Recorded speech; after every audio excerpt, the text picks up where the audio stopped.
This is Executives Unplugged. I'm Keith Cowing, your host and executive coach, and with me today is Akshit Kandi. Akshit is the CEO of SkySync, a New York City-based company that implements, deploys, and manages AI agents for companies of various sizes. Akshit has a terrific background mentoring 100 plus startups and working at Salesforce on the Agentforce platform. And today he helps companies implement these agents and manage them just like they manage employees. And on the show, he will walk us through 4 key moves that you can leverage at your company to deploy and manage AI agents and to handle the organizational change required to make it successful. Let's jump in. You say right on your site that most AI projects never pay off.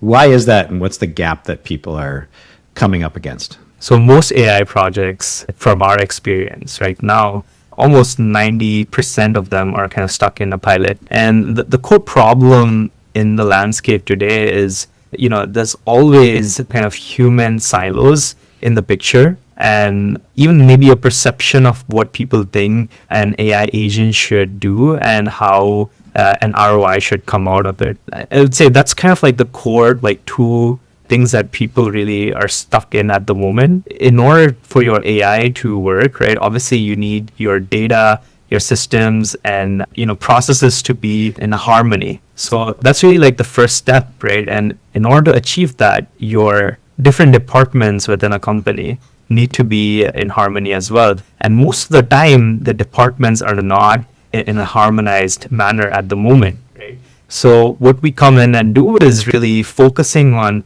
breaking those human silos, right? And keeping the CIO and the CEO and maybe even marketing and any other stakeholders that you are thinking about deploying an AI agent for in the same room and actually align on the systems, processes, data. The second step after they figure out all of this, they think about AI agent as a one-time thing that they would just deploy and start getting ROI at, right? But what we found out is AI agents are almost like employees. Think about your best employee in your company and what you're doing to them, right? You're probably doing weekly one-on-ones or aligning on the job description, maybe even goals if they're, really execs right now. Every agent in your company needs to have a proper jobs to be done set up. And ultimately, you need to focus on the outcomes of each of these agents. And as if you would manage your employees,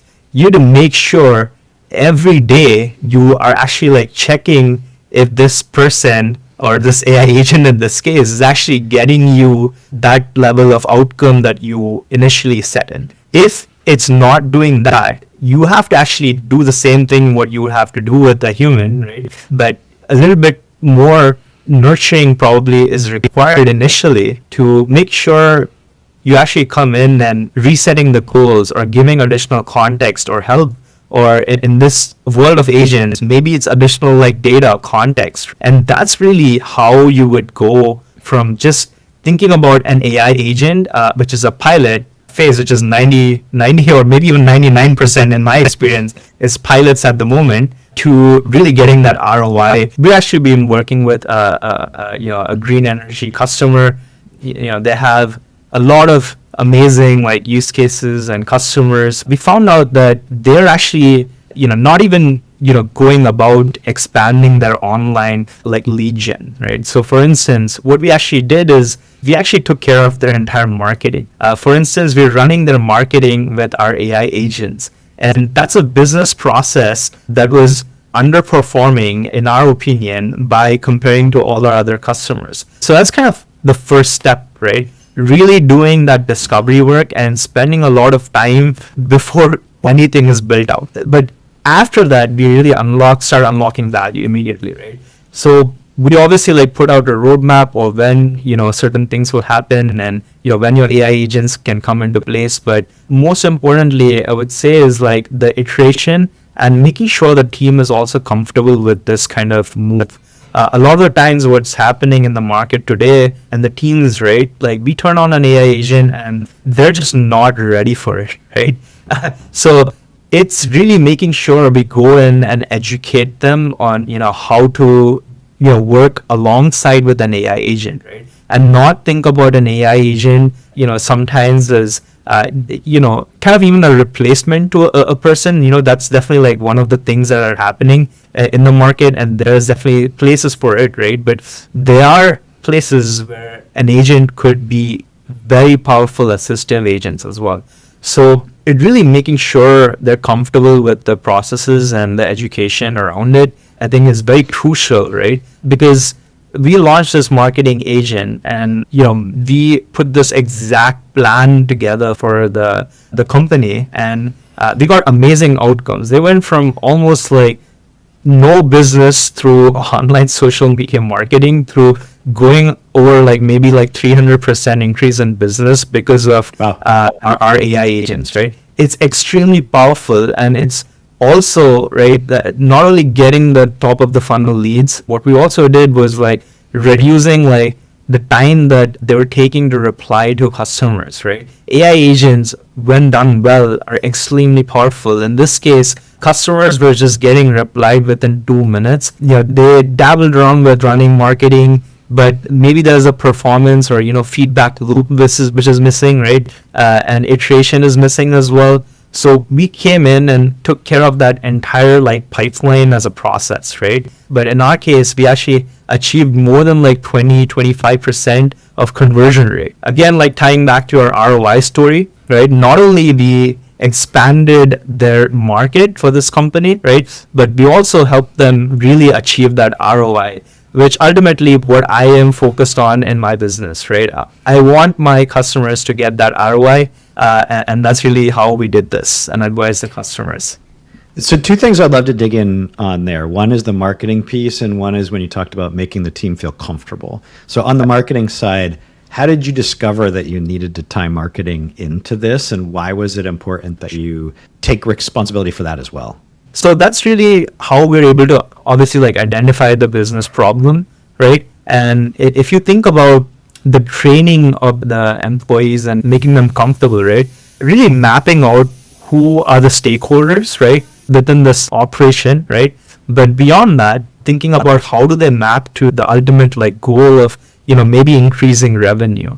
And we actually come in, and when we're doing the agentic transformations, we are thinking about how a person's role is maybe going to change a little bit, right? Because change is hard, right? But if you are doing an AI transformation, change is crucial, right? This is very important, and I think many people do not take this as a fundamental approach of going about an AI transformation, right? And it's not talked about a lot, to be honest, right? So we actually come in and change management is one of the hardest things here. A lot of times the human systems are harder than the tech systems. It is extremely hard. And one of the things we do is put a plan together for every individual person and tell them and coach them, hey, this is how your day-to-day might change because of this new AI agent, right? And interesting. How does that conversation go? Take me in the room on that one. Because I think this point is really important where you're talking about making them feel comfortable, and there's a lot of fear and uncertainty in the air.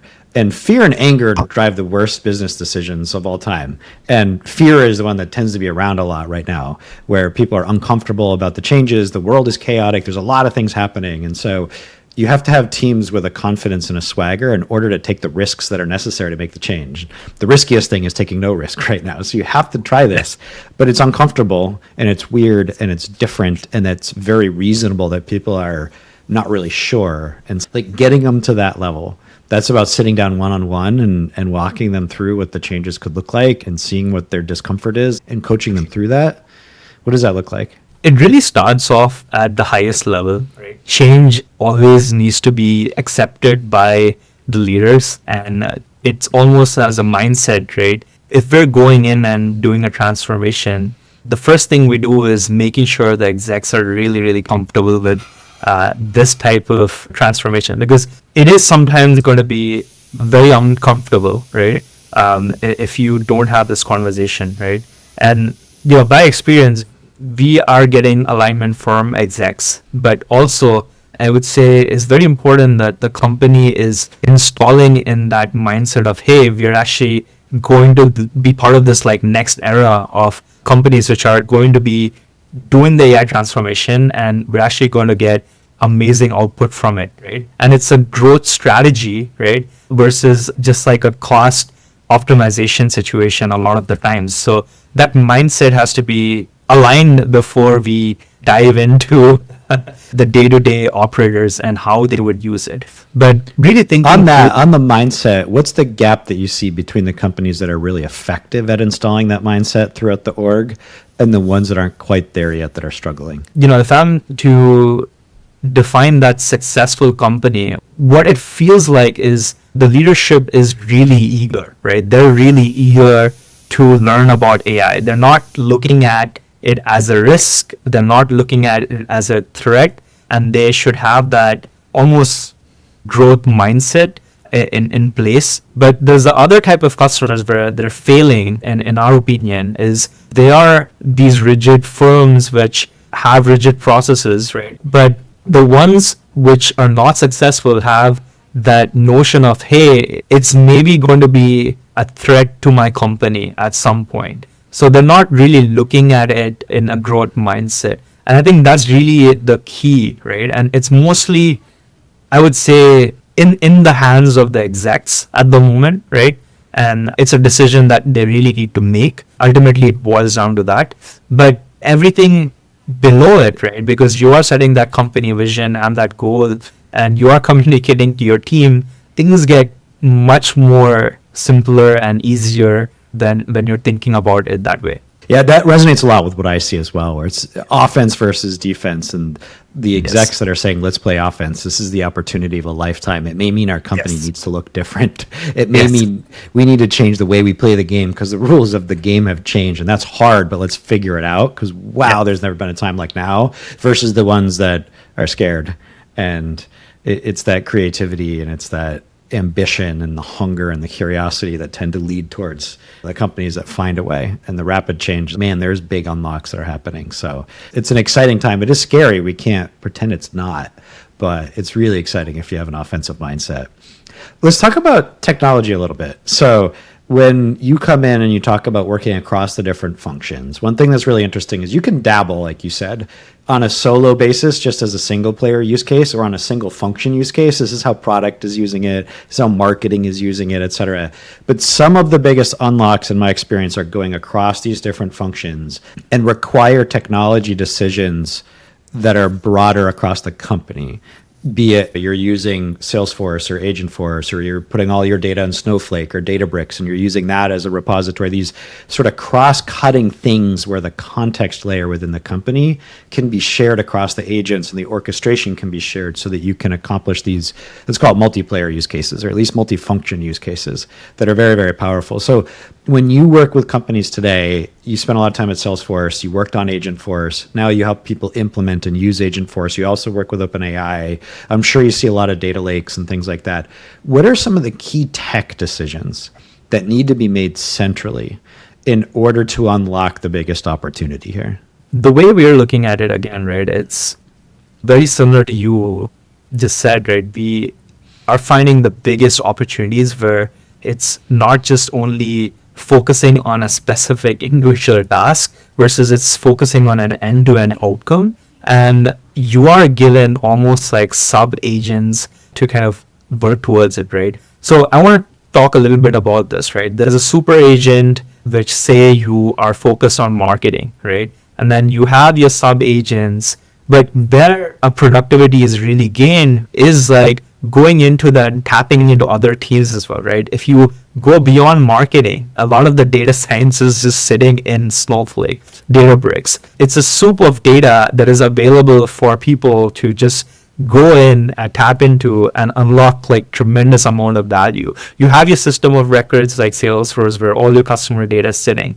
There's obviously like still an inherent data unification problem that most companies have not really achieved. One of the most powerful internal AI agent that we build for our customers is ability for a specific business user, say like a sales exec, to just get a 360-degree view with a one single prompt. What's happening in my business today across the board? That's the holy grail, right? People have been trying for decades with the AI tools, decade after decade have been trying to achieve that. And it may be possible that we're now almost there. It does come with a little bit of thought before you actually deploy this, though. Governance is a huge factor, by the way, Keith, because we are talking to customers across the landscape, right? The bigger customers especially have to be very careful with MCP servers and pilots. What we're seeing why they're also failing is wrong information is being sent out at the wrong place, right? And it shouldn't be happening. And we actually take care of the governance process, really making sure the agents are assigned to the right persona within your enterprise. And especially if it's external agents, the right data is allowed to go to the customers, right? And it's really crucial to take this a little bit with a thought. And again, right, this has to be exercised workshop and who gets what type of access to what type of data. But done right, we're seeing tremendous decrease in swivel chair, right? Where personas of people, like salespeople, have in the past had to rely, reaching out to their data science team or RevOps or maybe some other team to just get a piece of information. And that's right now decreased from almost sometimes a week's time to just seconds, right? And if a team is trying to set up the right governance, what are some examples of questions that you ask that help create, okay, here's your governance playbook? What questions should people be asking internally? Yeah, the first question I ask them is if they already have a external governance management system. Large enterprises do have this, right? It's a little bit different than an MDM or a data management platform as well. There are specific ones, but in our experience, most companies do not have the system. And what we almost have to do is really talk to their CISOs, right? And understand what systems are in place, what are the policies around data sharing and visibility throughout their company, right? And a lot of the time there are even holes there, right? There's always holes in every customer we talk to.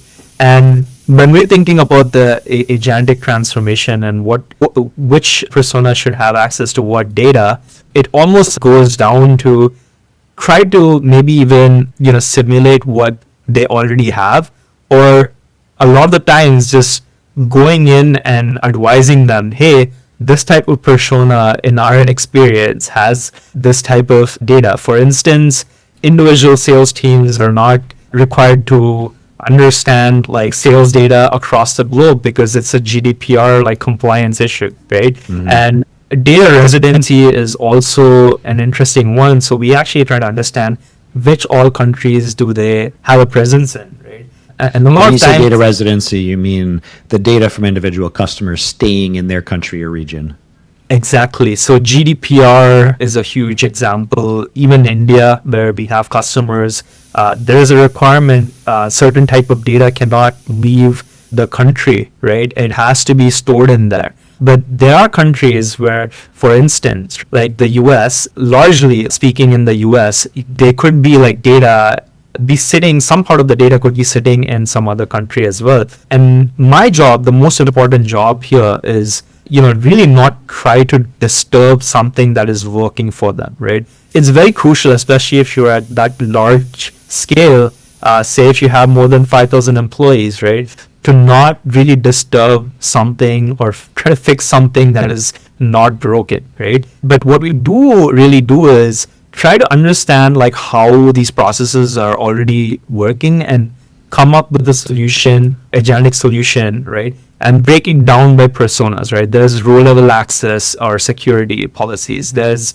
object level security policies that needs to be set out for each of these persona. And it looks somewhat different when you have unstructured data, right? Because unstructured data, traditionally, right, it was sent over an email or a Slack message, or it's stored in a Google Drive. And each of these policies are kind of different for each of the different systems, right? So a lot of our time and our team spends to analyze these different data systems, and understand and try to map what type of security policies we need to think about, right? And say the internal employee agent use case, right? We are making sure and testing it on all those security policies before we roll it out, because it could mean a breach if we don't do that. There's three themes that are coming through to me very clearly from what you're saying. One is mindset, starting at the exec level of the offensive, hey, a wave is coming, let's ride it, as opposed to let's try to hide underneath it and try not to drown. The second one is the data unification of doing work internally so you can put your data in one place. The agents can really run wild on top of it. And then the third one is governance, to make sure that you have the right controls in place. You can actually do this successfully for meaningful business and working with CISOs, et cetera.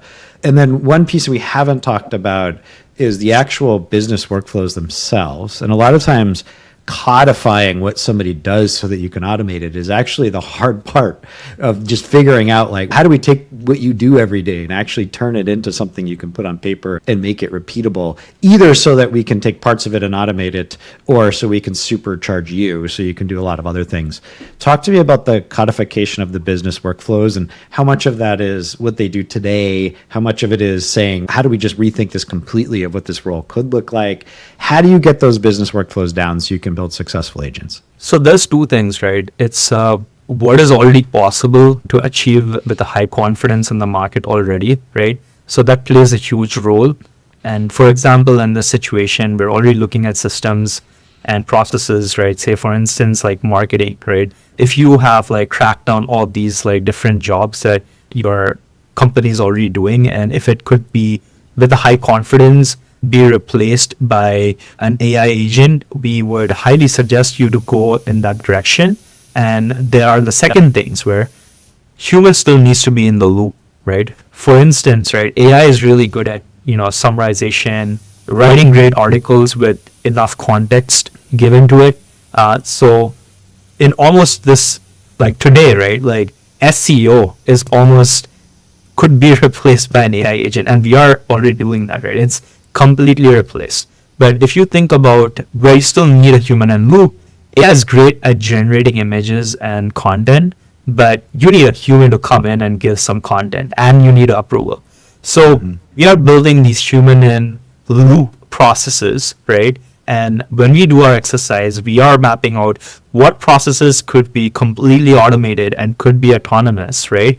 And where is a requirement for a human to come in the loop and really give their feedback and approve it. So, but what I'm really, I think, seeing where the ultimate effect is in all of this here is we're having a super AI agent on top of all of this, right? So super AI agent for marketing kind of covers and goes in and gets input from all the different AI agents, right? Running ads, SEO, AEO, like content creation as well. And it is also getting feedback from the human in loop, right? So when the AI agent is executing, marketing AI agent is executing and try to continuously like send feedback every morning. I'll walk you through what happens today. Every single morning, my internal team gets a brief from our AI agent, which overlooks marketing for all our customers, right? Across the globe, and we get a brief of what we should be looking at, and it gives you tips of how we can improve it. So it's very, very important to think about these two things, right? Defining what tasks can be completely automated by AI and thinking about the task that needs a human in loop and where escalations are happening. And where do you recommend people get started? You've said marketing a few times. That's one example. Yeah. If they have the mindset, they're starting to work on unification, not perfect, but they're at least aware that they need to do it, a little bit of governance in place, and you need a starting point. A super agent so that you can tie it all together and see end to end how it works. You can start to build the muscle. How would you advise somebody to figure out the best place for them to start? My suggestion at the moment, the best place to start is internal agents, right? Especially if you're just starting off in the AI journey, pretty new as a company. The most productive thing is to harmonize your existing data and putting an AI agent on top of it. I think that's the number one thing that I would suggest, which is going to get you highest ROI and save you a whole bunch of time. What are some examples that agent could do, just so people can really understand tactically? Yes, the internal AI agent can be simplified as simple as hey, I have 10 different data sources which my team goes in and spends some time in pulling in some data. Could be a Snowflake, could be a Salesforce, could be your Asanas or Jiras or any of this information, right, which is all over the place. And your team is going in and maybe updating the system to keep continuously keeping a record. For instance, one of the biggest use case, right, with Salesforce is, and the sales team is, I have an agent that can go update all my notes. It's connected to my Google Calendar where notes are being taken, and you simply just say like update my notes, and it just goes and does notes for the entire week. You don't have to spend like roughly like 10 hours or maybe in like 5 hours, like, because every single day you're going in and like updating certain things in the CRM. So it's very, very simple in that situation, right? And a lot of the times that this data also has to be reported somewhere to a certain dashboard, and it needs to go be pushed over there. So while your employees are doing all of this, there could be even on the back end things going and automating things and workflows happening on behalf of people, like triggering an agent as well. So internal agent and that type of use case, right, wherever there's data unification required and data retrieval or data entry required, that is the most powerful AI agent, I would say, at the moment. And one thing that I think you're pointing at is you already have systems in place. And if you can connect to that, then just put everything there. You don't have to reinvent the complete wheel. If you have a Salesforce, if you're really heavy on Atlassian and you have Confluence and you have Jira, if you have data in a place already today, you can re-architect what perfection looks like, and that's great. Maybe you try to get there. But also, if you just have a thing and you just put more in the thing and you just keep it all there, that's very powerful, because Salesforce has great APIs and so do all of these data lakes, and so does Jira. So you can pull all your context out of there. And then another thing tied to that is I see a lot of value in the meeting transcripts when people are transcribing meetings, and in presentation materials that they bring to meetings, because there's so much rich summarized content in those discussions that happen in rooms virtually or in the real world that can be fed to these agents. If you're having some kind of unified set of guidelines, what do we record, what do we not record, where does it go? What are you seeing in terms of content from meetings, be it presentations and the transcripts, in terms of how people are successfully leveraging that? I'll give you an example. One of my customers, right, they have a different accounts receivable system, and they have Salesforce for their record, and then they have Snowflake, which kind of gets in maybe information from their product, right? And meeting notes happen as well for them through, say, like Google Meets, right? And it's very interesting in this situation. One of the most popular kind of automations, right, we have created is almost like have an agent which goes in and reminds, like, say, employees to go nudge customers on accounts receivable, and vice versa, like accounts payable also, right? There's use cases there. But thinking about the email, how they would have generated this particular email in the past, they would have to go in, manually look up in their CPQ system and figure out, like, hey, a customer is actually not paid. They have to go maybe draft that email manually, and then they also have to go update the Salesforce CRM. And usually they're also like getting on a call to talk with this customer to do this, right?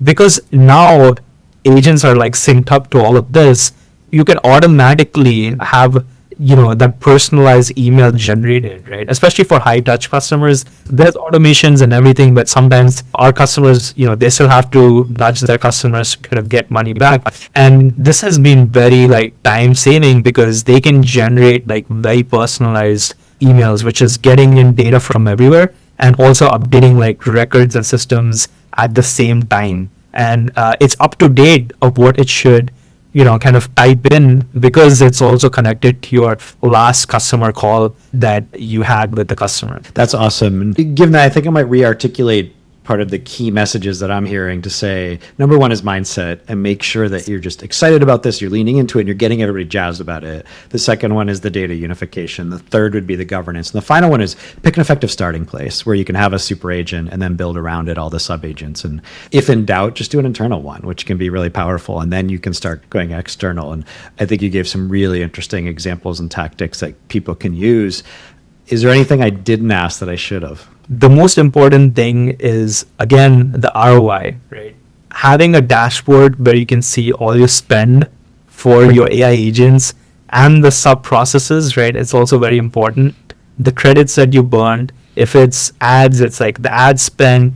If it's, procurement, like the money that was spent, everything you can think of has to be put on a dashboard. And ultimately, you need to look at it as an ROI game, right? This is token measuring, not just token maxing. It's very important. Yes, exactly. Okay. And final question for you. You could build this company anywhere. Why are you building in NYC? We met in a room there a couple of weeks ago where we had the best people in New York. The energy in that room is why I'm still in New York. I've been in New York for more than a decade. I mean, even the Knicks have won this over the weekend, and everyone probably saw like the energy. And most of the people I talk to, they just dream about feeling this energy. I was talking to my friends who are, other countries or even other cities, SF, right? They're just calling me, hey, like, what are you doing this weekend? And it's not just the Knicks game, right? It's just one example where people just realize, hey, like the energy is just wild. But going back to our time in that room, that energy still existed, right? I would say we have obviously like the best operators in the world, right? We are, not only thinking about innovation, but we're also thinking about, I guess, like ROI, right? Because inherently New York is, very financial heavy, but we also have a lot of amazing like tech talent. I was just checking the numbers, right? From the New York Tech Week. I think we had more than 3,000 events that 1 week. And apparently like we had like 60,000 attendees, right? That's like triple the size of what SF Tech Week is. So whenever someone says like, hey, maybe you should be in SF for building a tech company, maybe it's true for few cases, but the energy, the ROI, the finance, at least like what we're in the business for at the moment, getting customers ROI from the AI investments, I think New York is the best place to build for that. There's a lot of energy. Yes. I love it. Akshit, thank you so much for joining me. Perfect note to finish on. Thank you, Keith.